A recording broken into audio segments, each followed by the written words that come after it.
They're shutting down a literal lifeline right as the world is getting more fragile, not less.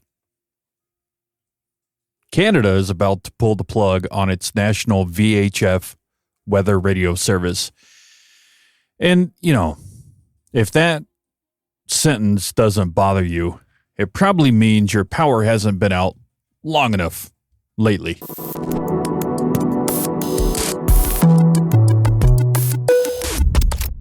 So here's the basic setup for this one. Canada has its own, it has this system called Weather Radio Canada. It's their version of NOAA Weather Radio here in the United States. About 225 VHF transmitters scattered around the country, blasting weather forecasts and alerts on those familiar 162 megahertz channels. Think about it. 162.4, 162.55, the same neighborhood as the U.S. stuff, your cheap little weather radio from Walgreens can scan through. It's been around since the 1970s. It added the same tones, just like we did back in the early 2000s, and it sits there 24/7, quietly doing its thing while nobody thinks about it unless the sky turns that weird green color. And now, Environment and Climate Change Canada has decided that they are done with it. They're shutting off the Weather Radio Canada service, and they're also killing the Hello Weather phone line. It's an old school number you could call to hear an actual forecast with with an official shutdown date of March 16th, which it's not that far away. The transmitters and the infrastructure, they don't vanish that day, but they're slated to be fully decommissioned over the next couple of years. The justification for all this is, predictable.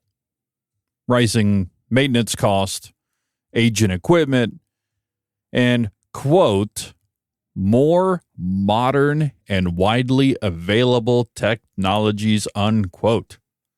Like apps, websites, and the alert ready system on phones and TV. On paper, that sounds logical, right? On the ground, in bad weather, it sounds like wishful thinking. Let me anchor this down into what's happening here in Wisconsin this weekend.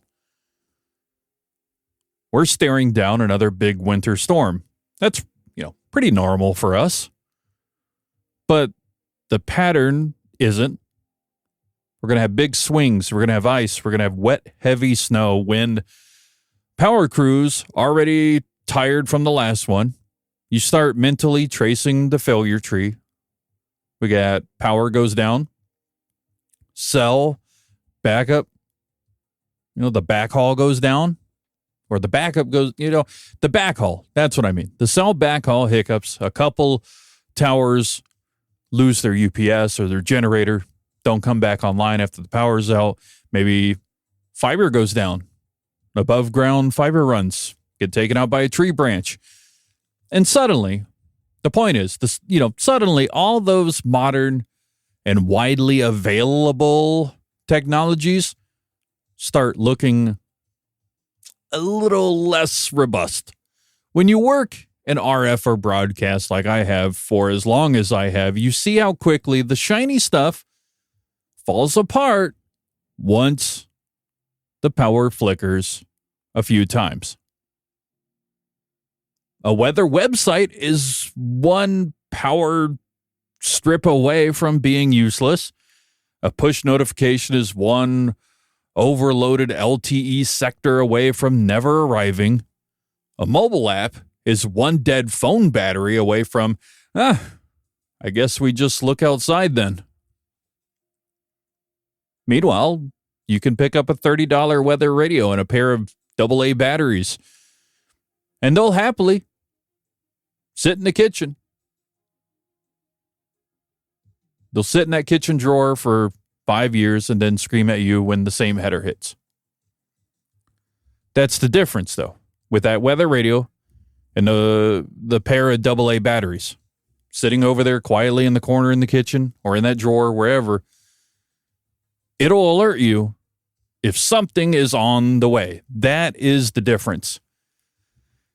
The Canadian government is basically saying, we have alert ready now. We have the apps. We have the web. We don't need this old RF dinosaur, even though cell phones are also using RF, but I guess we won't get into that right now. And sure, alert ready is a good thing. It shoves emergency alerts on the phones and into broadcast programming up in Canada, but it is not the same kind of resilience as a dumb VHF carrier coming from a hilltop, often with backup power and a lot less dependencies.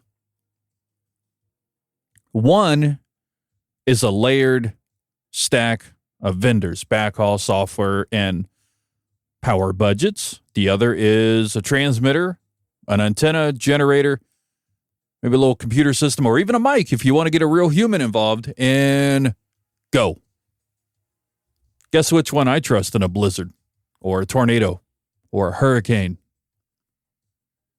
Let's talk about who actually loses here. It's easy to frame this as rural or remote or the North. And yes, folks in the, in the territories and way up in northern communities get hit the hardest out of all this. They're the ones who have the least reliable connectivity, the longest power restoration times, and the most to lose from missing a storm or a blizzard warning, or whatever Canada's equivalent is. But it's not just them. There are people in cities who rely on this thing and don't realize it. Think older folks who bought a same capable weather radio years ago and just expect it to shriek, make that noise when something is wrong. Farmers, truckers, fishers, and people on the road who keep a radio in the cab. A lot of CB radios and ham radios and GMRS radios have weather bands built into them for that kind of stuff. Small community stations, local services, even volunteer fire or SAR groups that quietly treat weather radio as a backup feed. Those pockets still exist regardless of what the Canadian government thinks otherwise. And the whole point of a national public safety network is that you don't find out who depended on it by turning it off and seeing who gets hurt. The argument from the government is basically the coverage. It's patchy, the system is old, and the number of listeners is low compared to the population with smartphones. All true. Probably. But, that logic misses why this stuff exists in the first place. Redundancy is not supposed to win a popularity contest against the cell carriers. It's supposed to be there when the popular option fails. You can't stare at a graph that says 90% of people get the mobile alert and call it a day, say, we're done here. You have to care about the other 10%, because if we're going to be honest, it's often the most vulnerable geographically and economically who fall in that gap. There's also this weird cultural blind spot we have now. If something isn't shiny, app-driven, and analytics-friendly, it gets treated as obsolete, and I'm sick and tired of it. VHF weather radio, it's not sexy, obviously. There's no growth curve, no monthly active user slide, no engagement to show a minister and a deck. It's just RF. It's a flip a switch, broadcast to everybody in a huge range. No subscription, no targeting, no logins. And somewhere along the way, we decided this model is old-fashioned. Instead of realizing it's one of the only communication tools we have that doesn't collapse under load. I think about it all the time. And you also, I think about all the work we do in broadcasting here on this side of the border in the United States to keep signals up under terrible conditions. Backup generators, fuel contracts, battery banks, redundant STL paths, and then watch a county voluntarily walk away from a network that has those properties in favor of pushing alerts through infrastructure that inherently it has proven more fragile. It's insane, especially in 2026, when we're talking more and more about climate change, extreme weather, wildfire smoke, atmospheric rivers, whatever new term we're inventing this week to explain why it rained a lot. It doesn't feel dramatic enough. You'd think, hey, maybe don't decommission resilient national weather warning systems right now. Would be the low-hanging fruit of climate adaptation. Apparently not. The other piece of this that bugs me is how invisible the decision is to normal people. The shutdown is documented, but it's not like there's a big red banner over every weather forecast in Canada saying, hey, by the way, your weather radio is going to stop working soon. Here's what we're doing instead. For a lot of folks, this is probably going to be a silent failure. One day the radio stops updating, or the voice disappears, or the thing that starts, the thing starts looping old messages and nobody's really sure whether it died or the system did. And the erosion of trust, that still matters, right? Because once people assume this doesn't work anymore, they stop checking it. They stop buying the hardware, and then the next time a public service tries to build on top of RF, there's no installed base left to talk to. Nobody will care. Contrast that to the NOAA weather radio service here in the States. It has its own issues, gaps, and budget fights, but it's still considered part of the backbone. When we talk about it, the emergency alert system, weather alerts, or even that annoying weekly test, NOAA is still in the conversation. Canada is basically stepping out of that game and betting everything on IP and cell networks. Me personally, I'm not taking that bet.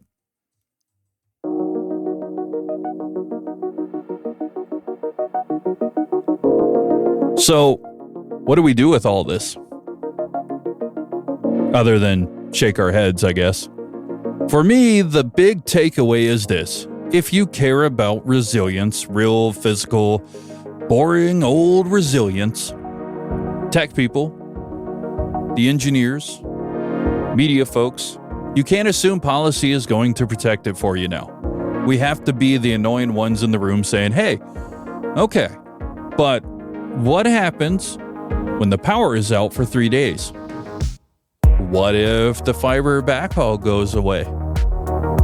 Who still gets the message then?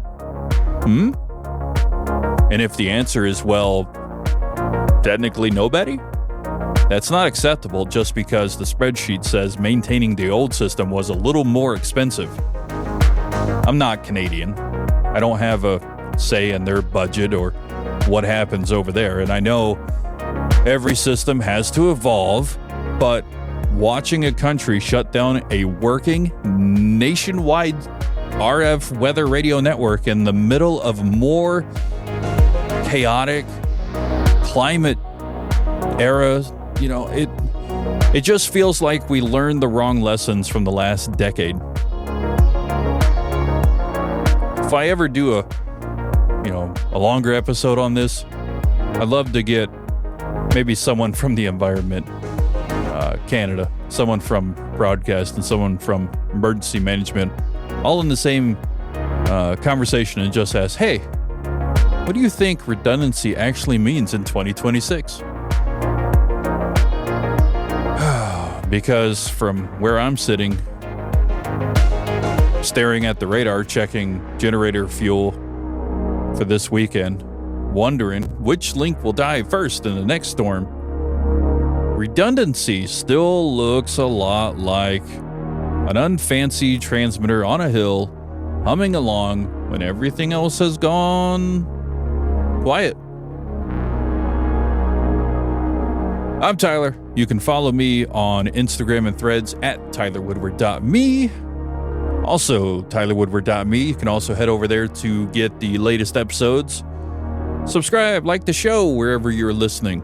5-star review helps, or so I'm told. And, yeah, I'll catch you next time. Make sure your weather radio's charged and got fresh batteries.